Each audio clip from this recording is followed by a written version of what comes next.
Good afternoon, good morning, good evening, wherever you are in time and space on this crazy planet. This is Jefferson Davis of jeffersondavis.us, also Jefferson Davis 12 on Instagram, and all over the internet. I'm Jefferson Davis Photography. I thought I'd talk to you today about a somewhat of a weird camera. This is a Zeiss Ikon Contessa. It's a good weird camera. You know, there's bad weird cameras, non-ergonomic cameras. This is a good camera. The Contessa has incredibly sharp 50 f2.8 Carl Zeiss lens. I mean, it is super sharp. It's a fun little camera to carry around. I've enjoyed immensely having it. I've had it for about 3 years. I think I paid like $12 for it when I was on a Zeiss Ikon fix. I get on these, I get obsessed with a particular brand from whatever time frame, and I want to buy every camera. Of course, you can't afford to do that. I can't afford to do that, and I'm not a collector. And I think collecting without using is awful. I mean, that just makes it harder for people like me who actually like to use these old cameras to afford them. So all you collectors out there that buy up all the Contexes and the Leicas and everything, you're hurting the rest of us that want to be able to use them. But this camera, I paid like $12 for it. It has gone up a little bit in value. I expect to get $50 for it because I have the case. It's f2.8, which is not incredibly, you have trouble unless you're shooting at 1600 in the dark, but it's very straightforward. This is your aperture wheel on the outside, kind of like a Leica. And then not your aperture wheel, but your shutter speed. That is not like a Leica. Sorry, I've been sick and on medication. It's making me a little wonky. This is your aperture here, and this is your focusing mechanism. It is incredibly smooth. It's fun to shoot. It is incredibly sharp. The light meter kind of works, but I use an external light meter. I use my phone a lot, or an external light meter to double check the exposure. But I don't do a lot of street photography. Occasionally I do that, but it's kind of rare.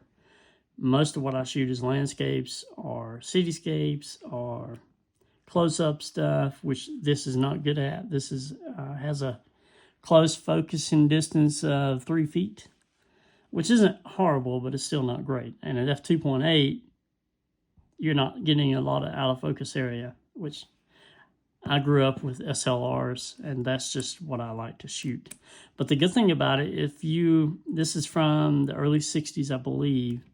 I did not go refresh my memory on it. 61 or 62, maybe? No, somewhere in there. It has the selenium light meter. It's a fun little camera.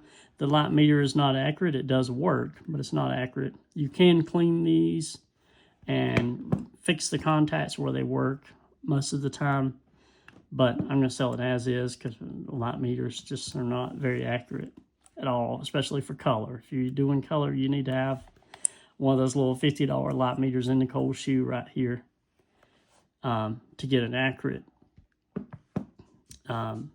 exposure, especially on slide film. Color, regular like Portra 400 or Gold 200 or one of them other color films, they have some latitude. Black and white has incredible latitude. I mean, I could technically probably use the light meter this in here on black and white and be okay, but I would not do that with color. I would not recommend it. Get you a $50 little slide-in light meter, or you can buy one of the Leica light meters, the cold shoes that just pops in there. They're selenium, but they're still very accurate. They're like $50, so they're the same price, and they look a lot cooler, and they're old school, and they're made in Germany, just like the camera. So it's got a great, very bright viewfinder instead of having a wide knob. It's that right there. And another thing that I was going to say about this camera is most of the cameras of this time period had the shutter down here on the shutter button down here on the actual shutter. It's a lot easier. It's easier to deal with. On this one, it's on top. So you have that as an ease of use. You have a flash sync over here, which I have used for family events. If I can get this to go back in, while on camera. Let's see, can he do it? Probably not. It does occasionally pop out, but made in Germany. It's a great camera. West Germany at this point during this time period. Actually, there we go. Got it snapped back in there. It's clean on the bottom as well. It's a great camera, and it comes with the case. I will link the ad once I get it put up. If you want to rewind the film, you press this little button right here, and that pops open, and you rewind the film back into the spool, and then that locks back down. It's great. You know, I have a Windsor 35 that I'm selling as well, and it has a very annoying, you know, it's got a rewind knob, but you have to hold this little bitty button over here, and your finger starts giving out after a while you're trying to rewind all that, you know, film back, 36 exposures or 24, whatever you've got. So it's annoying. This one, super easy, incredibly sharp. It's a great camera. I really enjoy shooting it.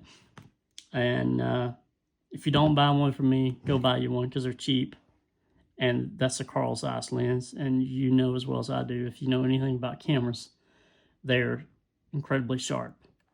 This has been a Jefferson Davis production. I hope you guys have a great day. We'll see you next time.